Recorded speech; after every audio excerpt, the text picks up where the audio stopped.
So my topic, internal audit, I think you all are very well aware, and lots of trainings have been happening on what is standard 15189, what is internal audit, how to conduct internal audit. So it's nothing new, it is not something which you people are not following in your laboratory. So when we say audit, how do we define audit? If we see the definition here, it's systematic, independent, documented. So all these three words are very, very important. When we say systematic, what does it mean? It means it's a pre-planned thing. It's not that suddenly one day I feel that tomorrow I want to audit my lab. Systematic means it has to be pre-scheduled, pre-defined, who's the auditor, who's the auditee, and then we conduct that audit. Independent. So independent means the auditor who's going to audit the lab is completely unbiased. He has no friend, he has no foe in the lab, he's just looking at the work which is being done, and he's just looking at how that work is being done, whether it is complying to certain set of standards or not. Very simple. Documented. So if you have done the process but you have not documented it, it is as good as not done. Documented process for obtaining audit evidence and evaluating it objectively. So when you are auditing, what are you trying to collect? You are trying to collect the evidence of what? Objectively, to determine the extent to which audit criteria are fulfilled. So you have a preset criteria. By auditing, you are determining how many criteria you are fulfilling, how many criteria you are not fulfilling. So this is as simple as having a set of criteria and then comparing or checking whether you are complying to those criteria or you are not complying to these criteria. So nothing beyond that. If you see in our daily life, we all are doing these internal audits. When in the morning you get up, you get ready, you change your dress, you already have a set criteria that I have to take bath, I have to brush my teeth, I have to wear these clothes. If you have a standard dress, you have to wear that, or you have to wear a sari or suit or whatever. And then after doing all that, then you go and you look at the mirror, audit yourself. Am I presentable? What is it? This is internal audit. So you are auditing yourself before presenting yourself to others for an external audit. Because when people comment on you, that becomes a external audit. So same way in your laboratory, you have to keep checking the processes, and that is what is internal audit, right? So we specify it a little bit more. We don't say that you check your own activities, we say within the lab, check each other's activity. So you have multiple auditors and you are checking other person's activity. So how you differentiate? Before moving out, you ask your husband or you ask your mom, how am I looking? Everything is fine. If everything is fine, okay, now I can go out. So that is where, what is internal audit? So types of audit: internal audit, external audit. Internal audit is also known as first party audit. When we say first party audit, what does it mean? Anybody?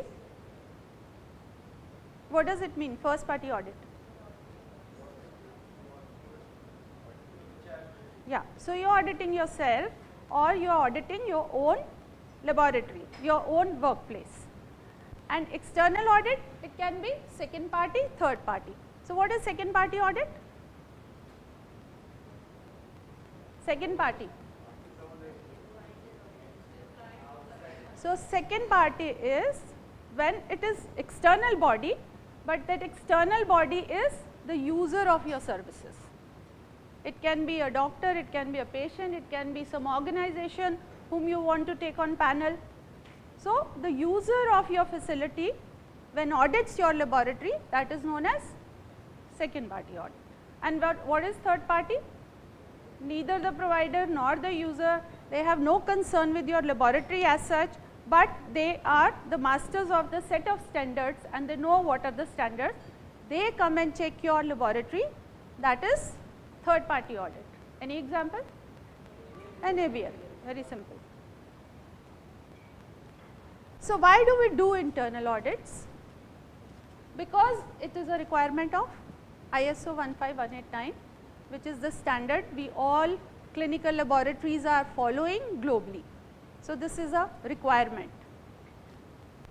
Management wants to discover any weakness. Now, you have a management, they are not coming and checking you every day what is happening in the lab, but they want to know what is happening at least once in a year or maybe more, maybe 6 months, maybe 3 months, that you have to design, how frequently you have to keep internal audits and management review meetings.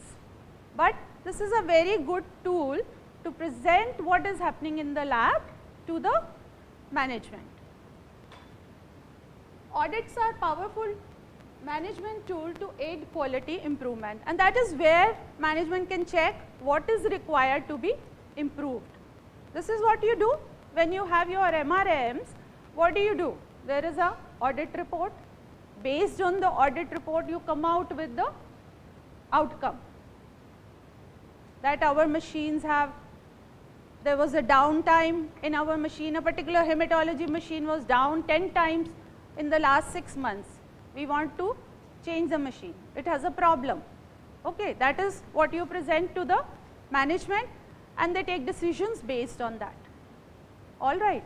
So, that is why the documentation is very important. If you verbally keep telling your management, I want to change the machine because it is going down every other day, nobody is going to believe. When you give it with data, with proper documentation, with time, when it happened, why it happened, what was the cause, when you explain in detail, by the end of the 6 months, then they believe you better and they help you how the things can be improved.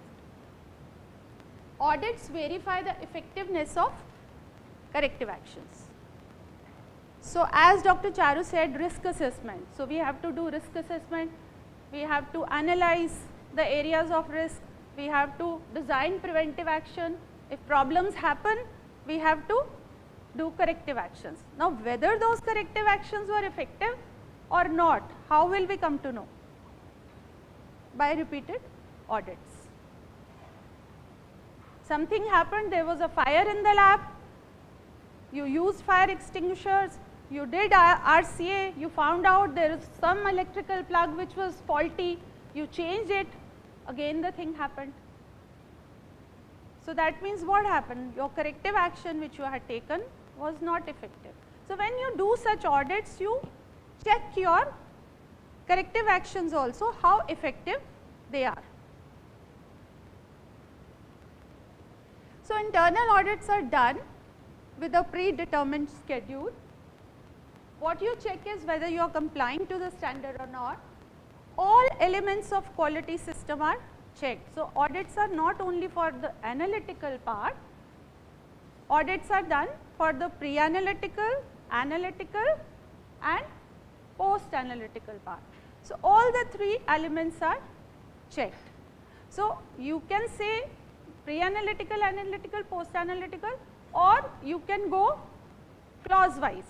You have taken the standard and clause wise, starting from management clauses to technical clauses, all elements of quality are checked. Trained qualified personnel are used. So, these days I think the way trainings are happening, almost every laboratory has 1 or 2 trained people who can do the internal audits. Maintain records of audit findings and corrective action. Again, as I told you, documentation is very important.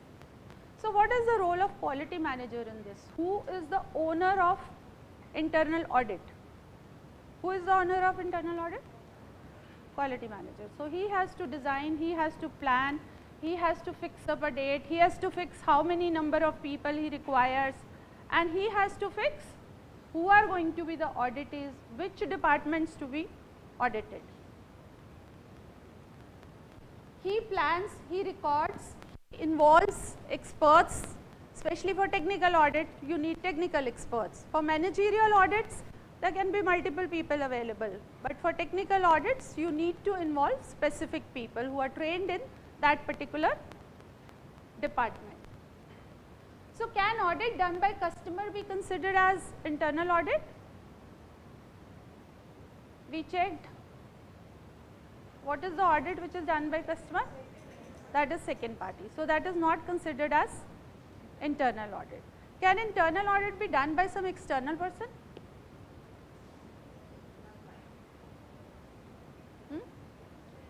Yes, it can be done by a trained person. See, internal audit means you are auditing your own laboratory. When you hire somebody on your behalf, okay, you do not have any trained person in your lab, you are telling your friend who is trained working in another lab, please come and audit my lab on my behalf. That remains internal audit, but you have hired a external person. See, auditors remain the same, whether first party or second party or third party. It is only your position changes. When you are doing on the behalf of the lab itself, you are internal. When supposing tomorrow HCL has to take a lab on panel, so HCL company hires you as an auditor, takes you along and says, let us audit that lab. What do you become? You become a second party auditor. And when NABL hires you to conduct the audit, it becomes third party. So, auditor is the same, but it is only how they are positioned. So, what are the general principles of auditing? The scope, objectives and audit criteria of each audit are clearly defined and agreed upon. So, you have to define what all areas you have to, what all departments you have to audit. Then what are your objectives? What are you going to look at? So, what is normally our objective when we do a audit in our laboratories? To check the compliance with the standard. For us, International Standard 15189 is the Bible. So, to check the compliance with the standard is our objective, and based on that standard only we have written all the SOPs, we have made all the procedures, we are implementing all the activities. So, checking your compliance according to your own procedures is what is our objective. Audit team members and audit program managers are competent for the tasks they perform. Audit team members act with due professional care and adhere to the code of ethics. So, you as an auditor in the lab cannot say that so and so this department, I like the people here, the pathologist is a very good friend, so no problem, you know, no NCs, everything is perfectly fine. Now, this person I do not like, so I will take out 100 NCs out of this department. So, that is not the expected attitude of an auditor. So, auditor has to be absolutely neutral and just looking at the compliance. So, internal audit cycle. Lab has planned for audits in its quality system. Lab has nominated person or persons. So, it may be one person if it is a small lab, it may be multiple people if it is a big lab. And then audit can be planned, not necessarily the whole lab has to be audited in one go. You can have phase wise audit also, that this month I will do audit only in hematology. Now, next month audit in biochemistry, next month in the pre-analytical area, next month. So, you can have your own plan of auditing the lab. The only thing is, in a full cycle of a year, every area has to be audited, whether it is technical area or it is non-technical area, whether it is processes, procedures or records. So, when we say documents and when we say records, anybody can tell me what is the difference? What is the difference between a document and a record? So, document when we say is more like a input to the lab. What we give as an input, all our SOPs, all our quality system procedures, our manuals, right? What we are giving as instructions to the laboratory are documents. And what comes as an output from the laboratory? You are doing some work, you are generating data. Every day you are doing tests, you are generating reports. The way she said, you are filling in a temperature chart, you are generating a record. So, input to the lab is documents, output of the lab is records. And many places, they start as documents and they get converted into records. For example, temperature chart. Till the time it is an empty chart, we have made a method, this is how this document should look like, it is a document. The moment you start putting values into that document, it becomes a record. Then document is something which you can change. You do not like your document the way it is presented, you review the documents and you change it. We say that all SOPs should be reviewed time to time. So, what do? We review, we see if it is okay, fine. If we want to change, we change it. Can records be changed? No. So, records are permanent. Once created, they cannot be changed. Temperature of a lab is 26 degree on a particular day, particular time, it cannot change. Whatever the procedures we are following in the laboratory, we have to see that we are following all the processes according to what we have documented as. Whatever are our SOPs, we are following everything according to our own SOPs written. The audits are actually carried out. This is very important because many of the labs we go and we see that internal audit report is there, 4 NCs are written, 4 NCs are closed and documentation is very nicely done, but that thing never happened. You can make out.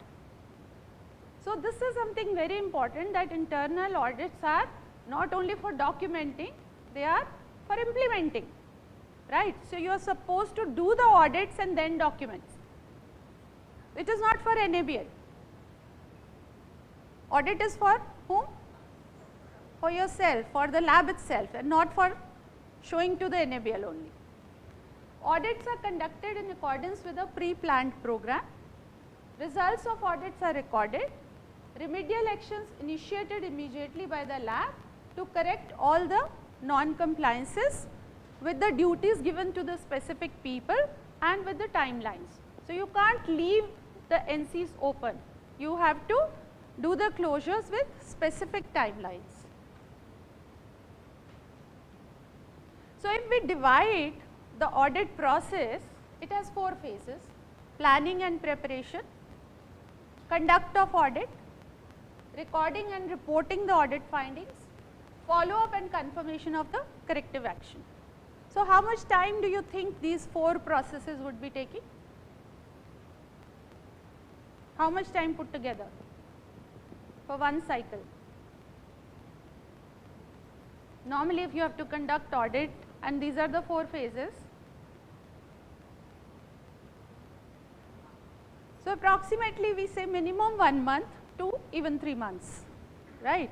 So, one whole process minimum 1 month, because first you will define the dates, the people, the auditees, auditors, send a proper circular in the lab, then you have to conduct the audits, then recording, then closure of NCs, because audit is completed once NCs are closed.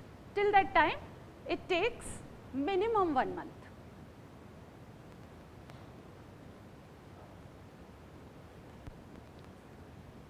So, for planning, what do? List all the activities which you want to audit, determine the period you require for auditing, how much time will it take, ensure each activity is covered, arrive at the total duration needed to complete the whole cycle, identify the people whom you want to use as auditors. Auditors have to be trained certified auditors.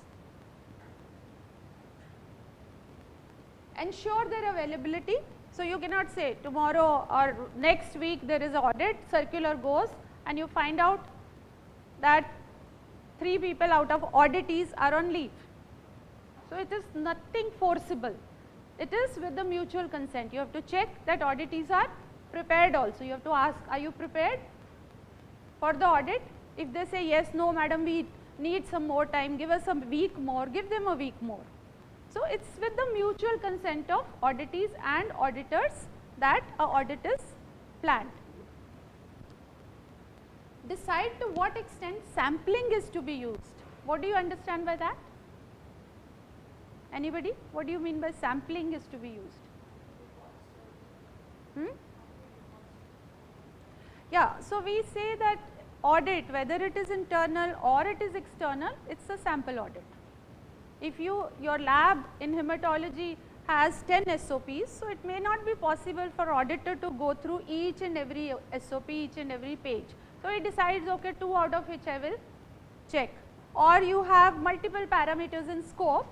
So, auditor will decide, okay, I want to check these 4 parameters. So, that is sampling. So, that should be pre-decided, what exactly you are looking at. So, decide samples of each activity, the number of samples you, and then it depends. Supposing now you are auditing and you are finding a particular area there are problems. So, you may increase the number of samples. If negative findings are there, more sampling to be drawn to establish the fact that these are isolated. Whenever you are auditing and you are finding non-compliances, before labeling it as a non-compliance, you have to see, is it a trend over there, is it a process which is being missed, or it is just one random issue which has happened. Okay, this is very important. For example, in your phlebotomy area, you have seen one expired vacutainer. Okay. So, immediately it will come, oh, they are using expired vacutainer. So, what will you do? You will look at rest of the boxes, other vacutainers, you will ask them, where do you store the vacutainers? You will see those vacutainers, and if you are not finding any expired vacutainer, you may ask, okay, show me your purchase data, show me your store. Everywhere you have found there is no expired vacutainer. That was one random expired vacutainer which you could find in the phlebotomy area, and phlebotomist is saying, I am not aware, by chance I do not know from where it has come. So, would it be an NC? No, this is not an NC. You have to see the intention of the lab, right? That is very, very important. Look at the intention. Do you think this is happening? Then only it is a non-compliance. So, essentials of an auditor. Auditor should have the knowledge of the manual of that lab. What is the quality manual of that laboratory? Auditor should know about the procedures which they are following. Auditors should know about the accreditation criteria. That is why we say trained people only should be used for audit, means who know 15189 thoroughly. They should know specific criteria. What is specific criteria? What is specific criteria?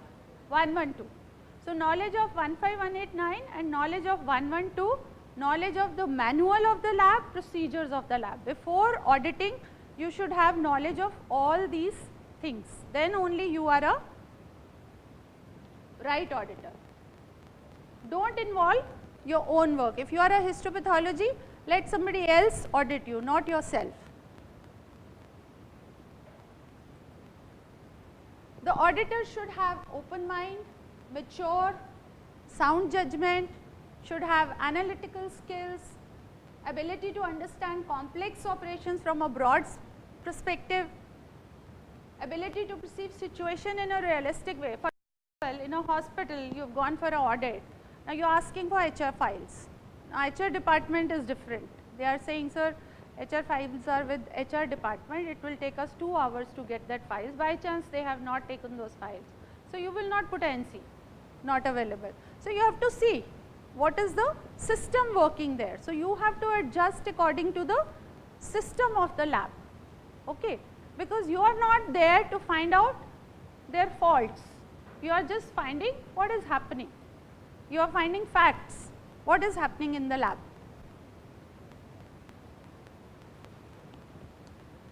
So, when we audit, as I told you, the knowledge of the standard is very important. There is a checklist in document 217. Document 217 has a checklist which has all the technical clauses. Checklist 1 has all the technical clauses and all the management clauses. Management and technical clauses in checklist 1, you can print that out and you can customize your internal audit checklist based on that baseline. So, we are not supposed to copy that completely because it is a copyright for the external assessors. It is for NABL assessors it is being used, but you can take it as a base and you can customize your internal audit checklist according to that. It covers all the clauses which are there starting from 4.1, 4.2. So, when you are auditing your laboratory, you can go clause wise. When you say organization and management, you have to see that legal documents are there, ethical documents are there. So, all documentation is present. In quality management system, specific requirements, manual is there, procedures are there. So, you have to check. So, go one by one and check all the documentation which is required as per the clause. And I think you all know that we have 15 management clauses and we have 10 technical clauses. I do not think so I need to go through the clauses. So, it is just that if you go clause wise, you will not miss anything. You will check all the areas required. And another method what I told you is go pre-analytical, analytical, post-analytical. So, it is absolutely your choice, how do you want it. Types of audit, we consider horizontal audit, vertical audit. So, we say vertical audit when we have taken the checklist from top to bottom. Mostly your technical auditors, when they come technical assessors, they do horizontal audit. They sit in one department and from one clause to starting from one top to bottom, they will check everything. And horizontal is you take one clause and check multiple departments based on that clause. For example, you want to check EQUAS, you will ask for EQUAS from hematology, EQUAS from biochemistry, EQUAS from all. So, mostly your lead assessor does the horizontal audit. But as internal auditors, there is no rule, it is your choice how you want to conduct the audit. Identification and grading of non-conformances. So, when we do audit, what are we looking at? We are trying to find out the non-compliances. They can be related to the quality system, related to the technical system, failure to do something which is required to be done, difference between work practice and documented. I told you what is document? Instructions to the lab. So, you have given some other instructions, you are doing something else. So, NC in quality, in technical, not following your own processes and failure to do something which was required to be done.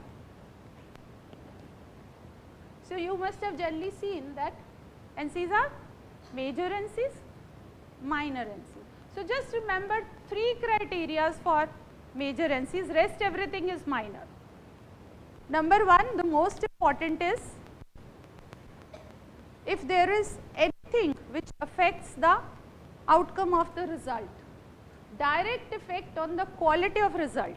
It may look very minor. After doing the tests, you have left the samples outside. Is it a major non-compliance or minor? After doing the test, I am saying. It is minor. It is a major NC because if you are supposed to store that sample for a particular time period, you are storing it for a repeat check or a add-on test. If you have left it on the shelf for a day, it is not minor. That is why I told you it looks very minor, but it is not minor. Anything which can affect the quality of the result is a major NC. Then absence of a procedure required. Standard has asked for specific procedure, very clearly standard has written that this clause needs a documented procedure. So, if you have not written that procedure, it is a major. Document says write a procedure on complaint handling, not written, major NC.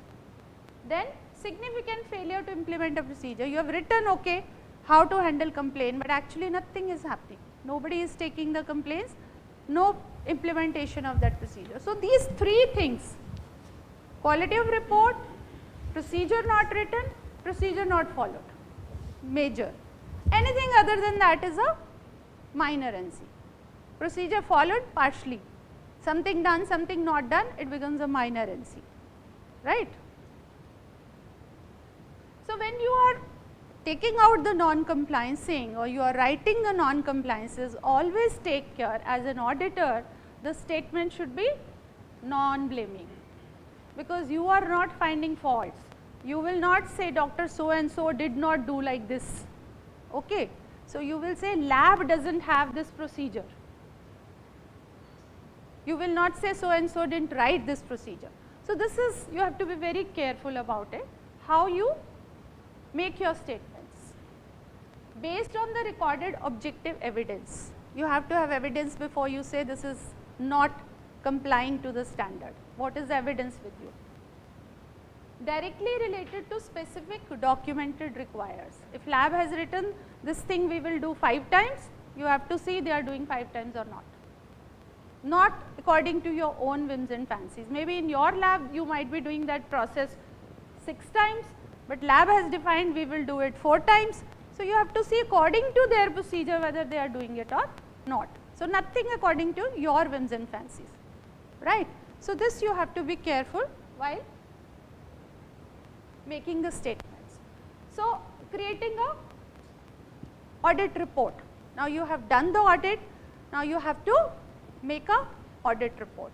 Normally, for every non-compliance, we make a 1-page report, and that 1 page of report has all this information: the name of the audit officer, date of audit, areas audited, details of aspects examined, sample number or any specific equipment, non-compliance observed, category major or minor, along with the clause also, then corrective action which lab has said and you have agreed upon, then date of confirmation of completion of corrective action. Whenever the lab will say or the auditee will say, he will say with the time also that this thing will be completed within this much time period.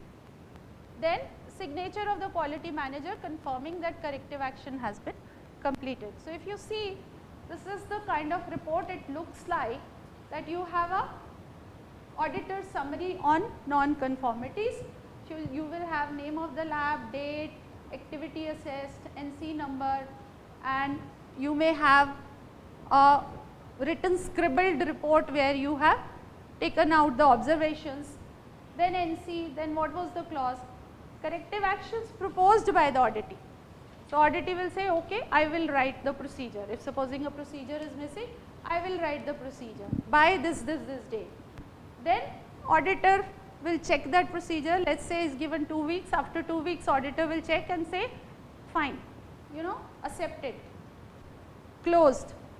Then ultimately in the end it will be the QC manager who will, quality manager will verify that this NC has been closed. So, this was all about the internal audit, how we are supposed to conduct.